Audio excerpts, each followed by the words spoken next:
What is up, guys? My name is Logan Chamelin.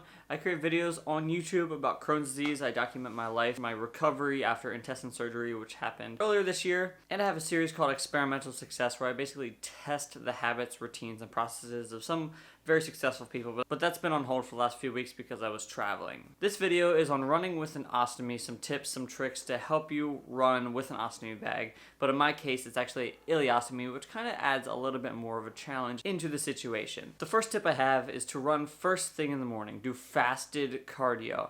And the main reason that I recommend this over fasted cardio actually being good for you and good for your body is that when you have an ostomy bag, you don't want to be running with stuff in the bag. You don't want to be producing stool while you're running. It adds discomfort to the whole process. So what I've started doing recently as of this week is when I wake up, one of the first things I do before I eat, before I do anything besides drink liquid, is I go on the run. And then that allows me to not have anything in the bag and not be producing anything in the bag while I'm running.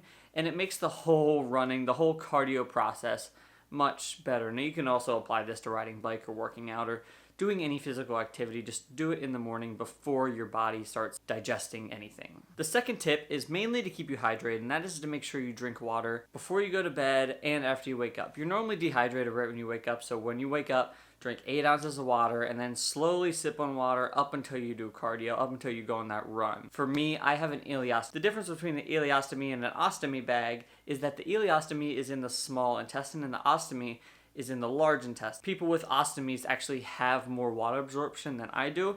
For the small intestine, it doesn't absorb that much water. The large intestine actually does more of the water absorption. So for me, it's extremely difficult for me to stay hydrated, so I'm constantly drinking liquids.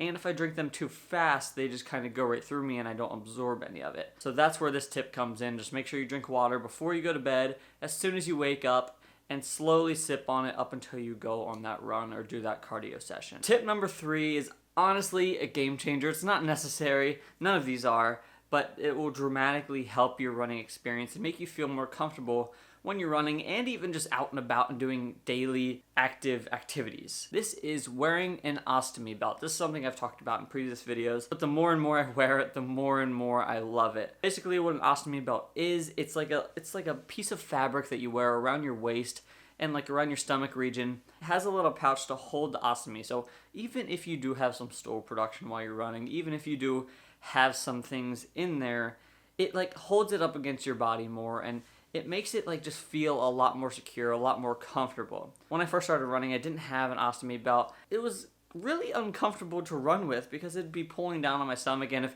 I produced anything during the course before running or during running before I could empty it, it was just adding to the discomfort and giving me more of a reason to not run and not do cardio. So an ostomy belt is a huge tip, a huge tool that you can use to make your running experience more comfortable and just overall more enjoyable. So that is it for specific ostomy and ileostomy running tips. But on top of that, I'm going to give you 3 general running tips that help me become a moderate, decent runner. The first one is to focus on time, not speed. This is a great thing to do when you're just getting into running because you see people post their 6-minute miles, 7-minute miles, whatever it is, and you want to be able to run that fast.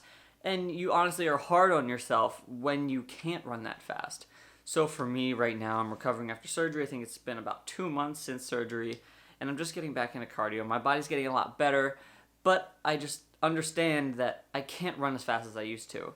So I've been focusing on running distance, focusing on running on time, running for 10 minutes without stopping, 15 minutes without stopping, 20 minutes without stopping. And today I actually ran 2.5 miles. And there was a little bit of a break in between. The second tip, and this is huge, not even just for running, but in every area of your life, and that is to just be easy on yourself.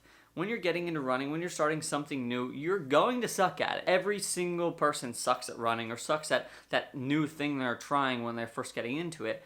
And you need to just accept that. You need to take advantage of the fact that you're getting into something new, that you're starting something new. So be proud that you suck at running. Be excited that you suck at running because that just means that there's so much more improvement that you can make in the future. For me right now, I'm posting my runs regardless of how fast they are because I'm being easy on myself. If I run a 10-minute mile, I'm being okay with that. If I'm running a 12-minute mile, I'm just understanding that my legs are super sore and my fitness is actually extremely a lot better than it was a few months ago. Be easy on yourself. Understand that we're all on different paths through life.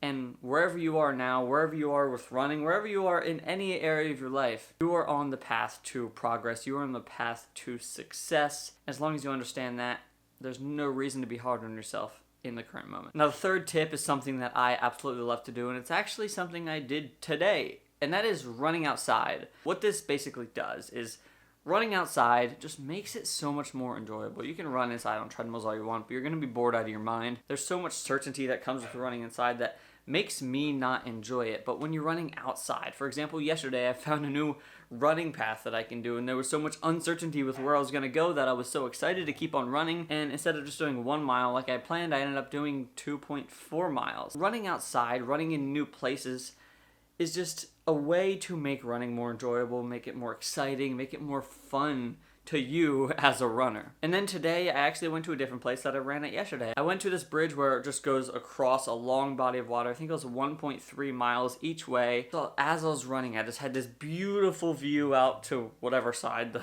edge of the bridge was on. I got to the end, took a little break, turned around, and I enjoyed that beautiful view for another 1.3 miles. It just makes it so much more interesting, makes it so much more satisfying to run in a beautiful place, exploring nature, and just experiencing new things and seeing new things while you're working out and while you're exercising and doing cardio. So that is it. This video is a quick one, and there are a lot of good tips for people running with an ostomy and an ileostomy in this video. Thank you guys so much for watching. If you want to see videos just like this one, hit the subscribe button, hit the like button, leave a comment down below, and let me know what you think of this. And yeah, I hope you got some value out of this video. If you want to hear more about my recovery, my training as I'm getting into more heavy training, and my running and biking and all these activities that I'm getting into, and how I'm able to be extremely active even with an ostomy bag, because it really doesn't limit you at all. It just kind of throws a wrench in things every once in a while. Let me know in the comments any questions you have. Thank you guys so much for watching. I'll see you in the next video.